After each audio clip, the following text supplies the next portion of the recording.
Hi, everyone. I'm Adam Blair, editor of Retail Touchpoints, and today I'm very happy to have Kathy Gersch, who's the Executive Vice President at Strategy, Execution, and Change Management firm Kotter, join me for this Retail Reset conversation. Our goal with these is to provide a curated virtual forum for retail executives to map their post-coronavirus recovery strategies. Today, we're going to be digging into some of the ways COVID-19 is redefining retail success and also what innovation will look like in the post-pandemic era. So Kathy, thanks so much for taking the time to talk with us. Pleasure. Thank you. All right, great. Well, let's dive right in. COVID-19 has created a massive acceleration of things that had already been really strong trends: the move to digital commerce, greater use of buy online, pick up in store, curbside, other types of store-based fulfillment. How would you say these and other impacts of the pandemic have shifted the rules of retail success? I mean, beyond basic survival, what does success look like in this new landscape?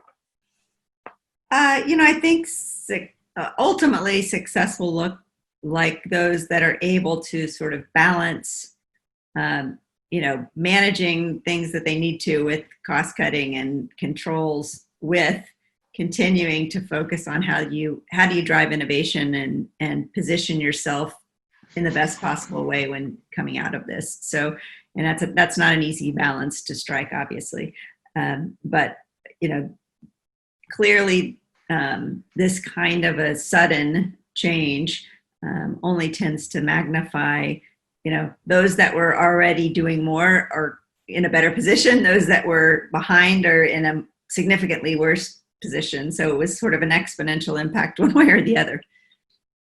A little bit of the rich get richer, poor get poorer concept. To some degree, yeah. I mean, okay. Those that were slower to innovation were not positioned to manage, well in digital, manage well with supply chain flexibility and optimization, with, personalization, with social engagement, in social media, all of those things that have become more and more important now. Sure. They can't catch up fast enough when something so sudden happens. Yeah. Well, and you've answered kind of my next question about some of the common traits you've seen among the retailers that do seem to have adapted well. Do you have any specific examples, either by name or type of retailer, that have kind of been able to plow through and do better than just survive?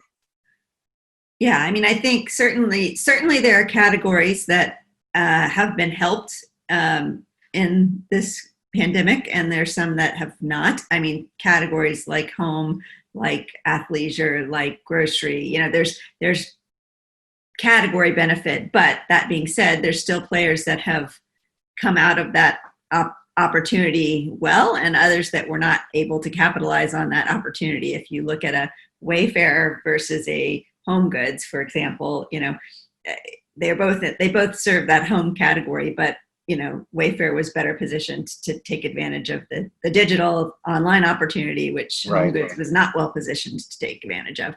So even with a category difference, that doesn't solve everything for anyone.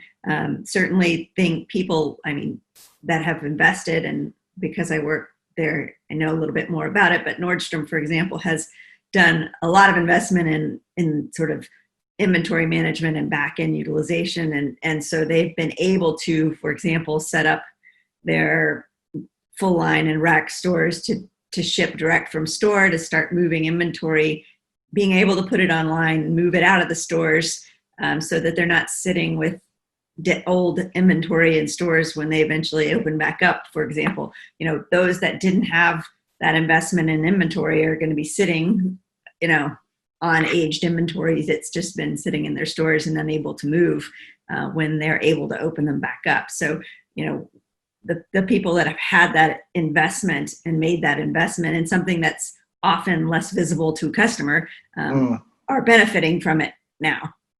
Interesting. Yeah. So these are things that would help a retailer even if we hadn't been dealing with COVID-19, but they're really coming into play in this sort of crisis situation. Correct. Got it. Okay. And among the retailers that have failed to adapt, is it just a matter of a lack of investment, or do you see commonalities in terms of, I don't know, a corporate mindset or anything else that's kind of held them back? Certainly, I mean, obviously the ones that have gone into bankruptcy were already in trouble. They had high levels of debt, but there's some that really were late to innovation, like Sears, like JCPenney, those that had not, Lord & Taylor, those that had not really invested in evolving their brand and their offering with speed and sort of mapping to what the consumer wants from those brands. They were dying a slower death. This expedited some things for people that were already, Sliding. Gotcha. So, and there was clearly, already a decline in brick and mortar retail. People were right-sizing their footprints already. But this, again, it's kind of going to expedite some of that right-sizing of retail footprints, and people are going to, end up closing more stores that never reopen in this process. Gotcha. You mentioned innovation, and I know that's a key topic for you. I mean, would you say COVID-19 has changed any of the rules around retail innovation? And if so, what are the different parameters now that you think are going to be applicable going forward? Well, I mean, I think for sure it's caused people to innovate around engaging in new ways with their customer, which there was sore need for even in advance of the pandemic. So the fact that it's accelerated that is I think a good thing for the retailers that are jumping on that opportunity. I think that it's going to definitely change, at least in the near term, how people are going to innovate around store environment and service to customer in this sort of post-COVID recovery phase, where they're going to have to alter their store environments quickly. They're going to have to change the way that their employees engage with customers in new ways, both, for social distancing reasons, for capacity control reasons, for navigating a store. It's all going to be not innovation in the truest sense of the word, but it's going to force people to start to be agile and move more quickly and understand, how do you kind of build a new relationship with a customer in a sensitive kind of situation where people will have varying degrees of comfort in a physical store environment. Some people are going to be ready to go back in and can't wait. Others are going to be really hesitant and more cautious. And they're going to be engaging in the same store environment with different perspectives. And so that creates a new dynamic for retailers. But in terms of what this has forced, I think it's forced people to, again, look at channel as agnostic. Right now, retailers should be kind of talking about what does my brand and what is the relationship between my brand and my customer, not irrelevant. It should be the channel that they come through. And that's really forced that conversation because they've immediately cut off one, entire channel for many people, which is that physical environment that many were so reliant on in terms of their relationship with their customer. So now it's forced a new relationship and innovation around that relationship. Okay. And what you were saying earlier, it struck me as something that, as you said, there'll be consumers are going to have different points of view as they come back into stores. Some of the work of associates will not be making people feel safe. It'll be saying, these are the new rules you have to follow. You can't do X, Y, and Z that you used to do in a retail store. So, and that's going to require tact and diplomacy. Yeah, and I think it's going to require retailers to really think about how do they ready their employees to deal with this. It's to your point, going to take tact and diplomacy, but it's going to put people in navigating very different situations than they're used to. It's not going to be, can you help me find my size anymore? The engagement that store employee has with consumers is going to be about, how do you delicately enforce rules? How do you, there's going to be a whole new kind of policing function that they're not used to having to serve, which can be uncomfortable for some folks. There's going to be people that, even if you have, for example, a mask rule, that come in with no mask. And then that's going to not only cause that problem, but if you don't enforce it, it's going to cause a problem with people that are there with masks that are now feeling, endangered by that other person. Right. And how do you handle those sensitive situations? And how do you help employees go through some situational awareness training to allow them to understand, how do I engage and how do I deal with that and still maintain, a positive customer experience? And that's, it's going to require a lot of judgment. It's not something that's just, here's the rule and you would, enforce the rule. It's the subtleties of how you go about doing that and still maintaining that customer relationship. Sure. Okay. Looking a little further ahead, and unfortunately not a great topic, but it does look like we're headed for an economic downturn of some length and duration. Often when that happens, you'll hear people say, no, we can't spend money to innovate. We can't spend time to innovate. We've just got to keep the lights on. But there's certainly another school of thought about that. I mean, what would you say, innovation is going to look like if the downturn, say, lasts through, I don't know, the middle of 2021 or something like that? I think obviously it's going to depend on what kind of runway people can create for themselves. But that being said, the research that Kotter's done over time, both looking, currently, but also looking at past recessions in terms of who comes out winners. It's really those people that can help balance effectively offensive and defensive strategies. So, those that just focus on cost cutting and don't balance that with a longer term view at offensively, how can we, position ourselves to benefit from this and invest smartly in that process, end up as losers, not winners. So you can't do one or the other. You have to do both. And that's not an easy balance, obviously. But in terms of just true data and research, those that both balanced offense and defense won in the end. And, it's going to take engaging customers, engaging employees in new ways, using this opportunity to have clear communication, transparency with customers, with employees, because this is going to be a new, frontier for people. But just sort of going into sort of bunker mode of we just are going to, cut costs and survive, will potentially make it even harder for them to survive. You may not survive, or you'll come through much shrunken. You mentioned the importance of communications, and I'm wondering in terms of communicating with employees, and you had also mentioned that the need for either training or role playing or situational, all those things. Yeah. I'm wondering if there are some other instances or examples of really good use of communications, particularly in the employer to employee sort of channel, as it were. Yeah, I mean, it's really interesting times about communication now, and I think right now getting through, it's going to be frequent, transparent communication at just very regular intervals to people. That's going to be critical. Even if you say, well, we don't have a lot of new to say, people are feeling, disconnected. Many of them, you have employees that are working on an ongoing basis. You have employees that are sitting in a sort of furlough situation that you're going to want to be ready to bring back when you can.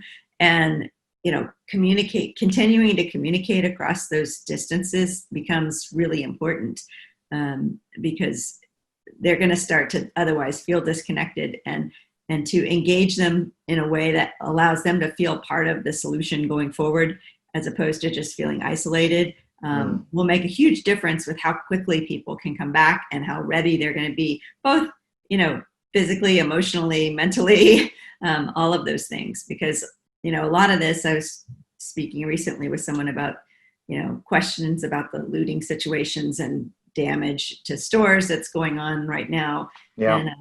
And, I think to some degree, that's just adding another blow to a lot of these employees who are, even if people have insurance and it's from a costs perspective, it's covered, it's still, an employee watching their workplace be, damaged in that way, on top of already feeling disconnected because their store's closed and they're not able to work. it's another sort of emotional blow, and to continue to build that feeling of connection to the company, that grounding in the core values of the company, and that feeling like they're valued through this process will make a big difference in how quickly, they can re-engage and come out of this once they're ready to turn the switch back on. Right. And let's expand it to, external communications, whether it's with customers or the rest of the industry or suppliers even, or, what kinds of, and also, we're dealing with a crisis that's changing as it goes along, but it's definitely something that's going on much longer than maybe anybody anticipated at the beginning. Are there some advice and also some red flags, things that retailers or companies should avoid as they're planning and executing their communication strategies? I think authenticity and level of transparency is important in these times. You're also going to be dealing with, in terms of different markets opening at different rates, and so you're going to have tailored communication strategies to your customers, because it's not going to be a one-size-fits-all communication. You're going to have communication around areas that you may not be opening stores back up, and how do you continue to engage those customers and make them feel like there's still ways to engage with your brand, even if your stores are being closed. I mean, Neiman Marcus did an interesting job of communicating really aggressively and proactively when they announced their, filing for bankruptcy, out to their customers to say, we're not going away, and did I think a good job of that outreach. I mean, how effective it will be, time will tell, but in terms of being clear and open and proactive with their communication, they did a nice job of that. So I think the main things are just, again, frequency, clarity, and consistency, sticking to the core values of your brand, and not, people don't want to feel like they're just getting a generic, message. Right. And you mentioned authenticity, and that's certainly something we've heard a lot about, that it does need to, as you say, even if you're essentially restating what you said last week, it needs to come from a place of honesty and truth, it sounds like. Absolutely. Yeah.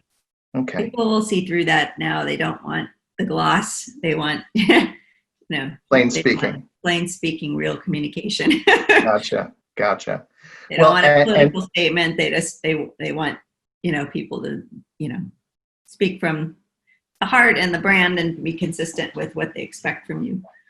And suppliers, it's an interesting time, right? It's, again, balancing those relationships and how treating those suppliers with a partnership mentality at the same time as you're trying to manage your costs, and how you manage that communication is, because, obviously people are trying to manage inventory problems. They're trying to, reduce orders or send things back as they can, and to manage their own costs. But obviously that passes the pain, down to your partners who are your suppliers. Yeah. And so balancing that communication and really helping make everyone feel like you're still wanting to be in a partnered relationship versus, I don't care about your problems, I'm just going to pass my problems to you. Will have long-term implications on those relationships going forward.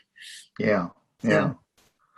Well, and it does sound like it's a challenging balancing act for the C-suite leadership. I mean, if you could sum up maybe 2 or 3 pieces of advice you might give to a retail executive if you had their ear, what might it be for this? And I'll use the cliche, unprecedented situation. I'd say the first thing is lead. Lead with the head and the heart. Understand that people have both, and speak to both.